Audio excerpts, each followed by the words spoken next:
नमस्कार, आप देख रहे हैं CNBC आवाज़। मैं हूं मनीषा गुप्ता और आज बात करेंगे सोने की और साथ ही साथ मसालों की, जहां पर दोनों जगह हमने यहां पर बड़े मूव्स आते हुए देखे हैं। इन सब पर बात करने के लिए हमारे साथ ऑगमेंट गोल्ड फॉर ऑल की हेड ऑफ रिसर्च रनीशा चेनानी है एंड गंगानगर कमोडिटीज़ के AVP अमित खरे हैं। सबसे पहले बात यहां पर सोने की कर लेते हैं, जहां पर कुछ मुनाफा वसूली के साथ कारोबार है। रनीशा, शुक्रिया साथ जुड़ने के लिए। कैसे देखती हैं first of all prices, because जब से वॉर शुरू हुई है तब से हमने एक ही तरफ प्राइसेस को जाते हुए देखा है और वो मोस्टली नीचे की तरफ है। यस मनीषा, हमने देखा है कि जब से पिछले 2-3 महीने से प्राइसेस जो है 8 to 10% जितनी गिर चुकी है गोल्ड एंड सिल्वर ऑलमोस्ट 20% नीचे आ चुका है। मेनली देयर आर 3-4 फैक्टर्स जो प्राइसेस को अभी भी इम्पैक्ट कर रहे हैं। वन इज की जो जियोपॉलिटिकल टेंशंस जब तक बने हुए हैं, ऑयल की प्राइसेस की वजह से इन्फ्लेशन कंसर्न्स एंड उसकी वजह से हमने देखा है कि इंटरेस्ट रेट हाइक की एक्सपेक्टेशंस भी बढ़ रही है। And with adding to that macro economic conditions जो है यूएस की अभी भी सुधर रही है। लास्ट वीक जो नॉन फार्म पेरोल का डेटा आया था उसी से हमें ये पता चलता है। सो जो रेट हाइक की एक्सपेक्टेशंस अभी 70% प्रोबेबिलिटी दिखा रही है। I think this is the main factor which is hindering the prices to go up, and अभी जो prices है वो almost अपने support levels के आसपास trade कर रही है। So $4,300 for gold and $66 for silver, ये 200-day moving average भी है। And I think these are the very strong support levels जहाँ पे पहले भी हमने देखा है कई बार rebound आ चुका है। So I'm expecting prices यहाँ पे थोड़ी consolidate हो सकती है if these important support levels are broken. So $4,000 for gold and almost $60 for silver. These are the next levels to watch for. रनीशा, यहाँ से अगर डिमांड की बात की जाए तो जिस तरह से PM की तरफ से स्टेटमेंट है and in any case summer vacations हैं, लोग नहीं ज़्यादा गोल्ड लेते हैं, किस तरह के बाइंग ट्रेंड्स देख रही हैं आप? Yes, you're saying right that अभी जो बाइंग है, डिमांड है, थोड़ी बहुत लैकलस्टर है। In fact after PM Modi's appeal for not buying gold, we are seeing कि थोड़ा बहुत उसका इम्पैक्ट ज्वेलरी सेल्स पर आया है। ETF में भी हमने देखा है कि थोड़ी बहुत लिक्विडेशंस आए हैं। एंड बट मुझे लग रहा है people are understanding now that कि ये अपील सिर्फ गोल्ड बाय करने के लिए नहीं है, it is for our import bill, and because of this people are coming up with their old gold and कई recycled gold अभी market में आ रहा है। and I think this is good that people are becoming mature, bringing their old gold। अभी भी थोड़ी और market में इसकी awareness आना बाकी है। so out of even 35,000 जो हमारे पास household gold है, उसमें से अगर सिर्फ 1.5% भी अगर market में आ जाता है, so I think this will be our self sufficiency, कि जहाँ पर हम एक circular economy में अच्छा सा gold खरीद भी पाएंगे with recycled gold, and we will be using our gold। so इससे मुझे लगता है इनफैक्ट ओवरऑल अच्छी बात हो रही है कि पुराना gold बाहर निकल रहा है। एक फाइनल सवाल रनीशा, आप किस तरह से यहाँ पर डिजिटल गोल्ड में सपोर्ट बनता हुआ देखती हैं, क्योंकि जिस तरह से tokenization, fractional ownership of gold है, क्या वहां से सोने को सपोर्ट है? Yes, we are seeing कि gradually लोग अभी अलग अलग तरीके से गोल्ड में बाइंग कर रहे हैं।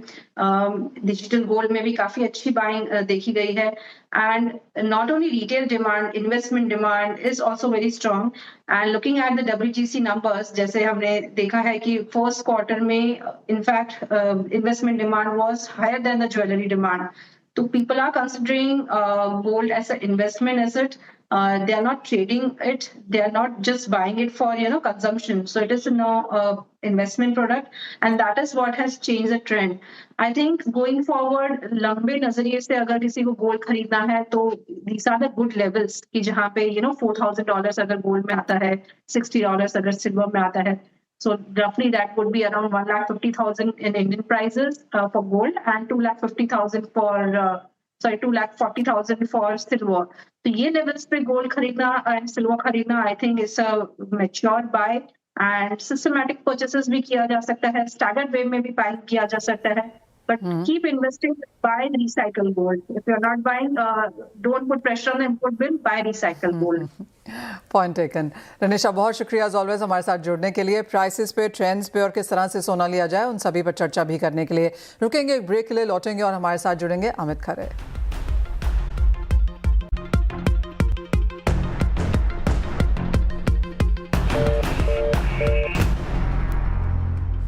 नमस्कार, स्वागत है आपका। और अमित खरे हमारे साथ जुड़ चुके हैं। अमित जी नमस्कार, कैसे देखते हैं आप सबसे पहले चांदी के प्राइसेस, क्योंकि यहाँ पे जिस तरह की गिरावट है, बहुत लोगों ने अपने टारगेट्स अब नीचे की तरफ रिवाइज किए हैं।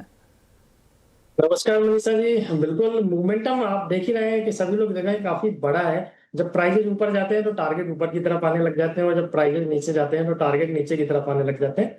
हालांकि मेरे को लग रहा है 2,35,000 एक ऐसा लेवल है सिल्वर के लिए जो कि ब्रेक करना काफी मुश्किल रहेगा। तो मेरे को लग रहा है 2,35,000 एक अच्छा सपोर्ट का काम करेगा। और कल इसने जो 2,39,000 के आसपास का बॉटम बनाया है, मेरे को लग रहा है एक बार टेम्परेरी बॉटम फॉर्म हो चुका है। तो ट्रेडिंग के लिहाज से 2,46,000 या 2,45,000 की रेंज में जुलाई वाइदा सिल्वर में एक फ्रेश खरीदारी की जा सकती है।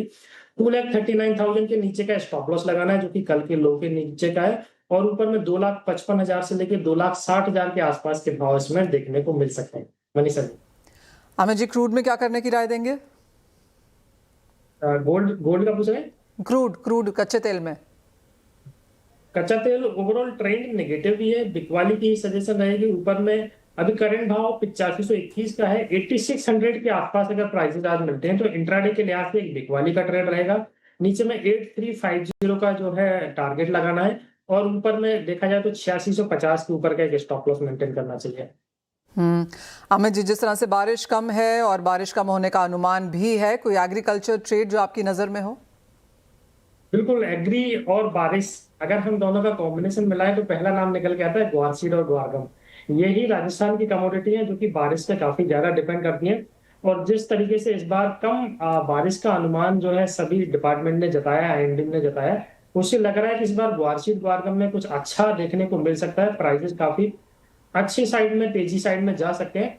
अभी देखा जाए तो जून वाइदा ग्वार सीड 5900 के आसपास है। मेरे को लग रहा है 5800 और 5700 इसका बेस प्राइस रहेगा और ऊपर में कहीं ना कहीं 7,000 के आसपास के भाव भी देखने को मिल सकते हैं। बट ट्रेडिंग के लिहाज से अगर मैं बात करूं तो 5,900 5,850 इस रेंज में कहीं पर भी खरीदारी की जा सकती है। 5700 रुपए के नीचे का स्टॉप लॉस लगाना है और अभी शॉर्ट टर्म के लिहाज से 6,400 तक के टारगेट इसमें देखने को मिल सकते हैं। दूसरा कमोडिटी धनिया काफी स्ट्रॉन्ग चार्ट पे नजर आ रहा है। जून वाला धनिया 12,700 के आसपास चल रहा है। तो मौजूदा भाव से 12,500 तक इसमें खरीदारी की जा सकती है। ऊपर में 13,500 तक के टारगेट रखने हैं और नीचे में 12,000 के नीचे का एक स्टॉप लॉस रहेगा। मनीषा जी, ऑल राइट अमित जी, बहुत शुक्रिया एज ऑलवेज साथ जुड़ने के लिए। चांदी में, कच्चे तेल में और एग्रीकल्चर कमोडिटीज़ में सभी में अपनी ट्रेडिंग स्ट्रैटेजी हमारे व्यूअर्स के साथ यहाँ पर शेयर भी करने के लिए। well, इसी के साथ एक ब्रेक का भी समय है। लौटेंगे और लेकर आएंगे आवाज़ समाचार।